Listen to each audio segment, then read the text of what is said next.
Kuna uwezekano mkubwa sana Diamond Platnumz akawa amerudia biashara yake ambayo ameshawahi kuifanya miaka mingi iliyopita huko nyuma. Ni biashara ya mavazi. Diamond Platnumz alishawahi kuingia katika biashara ya mavazi. Alikuwa na t-shirt zake zimeandikwa WCB zile kama unakumbuka vizuri, lakini pia alikuwa na kofia na nini ambazo vyote vilikuwa viko katika brandi ya WCB. Lakini miaka kadhaa ikapita, Diamond Platnumz akawa ameipa kisogo biashara hiyo. Na lakini pia ukipita mtaani, ukipita Kariakoo au ukienda sehemu mbalimbali utagundua watu wamevaa t-shirt au kofia zikiwa zina nembo ya WCB. Unajiuliza, hapa Diamond ananufaika na chochote? No, alikuwa amesitisha hiyo biashara. Lakini sasa kwa kile ambacho Diamond Platnumz amekionyesha, ni wazi kwamba anarudi, huenda akarudi katika biashara yake ya mavazi.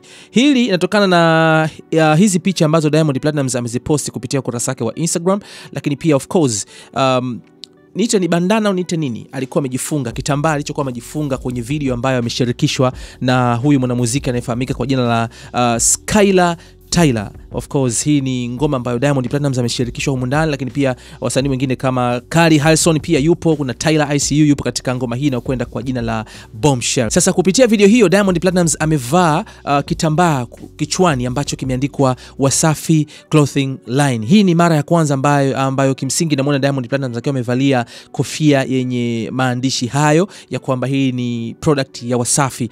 Huenda ikawa ameamua tu kuvaa hivyo kwenye video, au ana tease ujio wa brandi yake hiyo ya Wasafi Clothing Line, ikiwa ni brandi ya mavazi. Kutakuwa na kofia, maybe kutakuwa na t-shirt, au kutakuwa na vitu vingine ambavyo vinahusiana na mavazi. Hata kofia inawezekana, kwa sababu sasa hivi Diamond Platnumz ukiangalia ameinvest muda mwingi sana kwenye biashara. Ana media house, lakini pia ana kampuni ya betting. Juzi kati amezindua kampuni product yake ya sabuni. Ana vitu vingi ambavyo Diamond Platnumz anavifanya. Alishawahi pia kufanya biashara ya manukato kama unakumbuka vizuri, lakini nayo ikafa. Sasa pengine hii ikawa ni product mpya ya Diamond Platnumz na ameamua kuitease kwa namna fulani hivi, kuangalia kwamba watu watahitaji.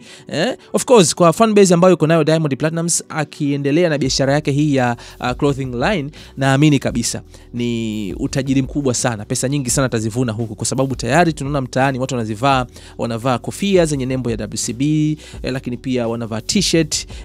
So inaonyesha kwamba watu nataka bidhaa kutoka kwake, japokuwa mwenyewe hakuwa tayari kuwapa kwa muda husika ambao umepita katika kipindi hiki ambacho hajaingiza sokoni rasmi product zake za Wasafi Clothing Line. Mimi naitwa Ricky.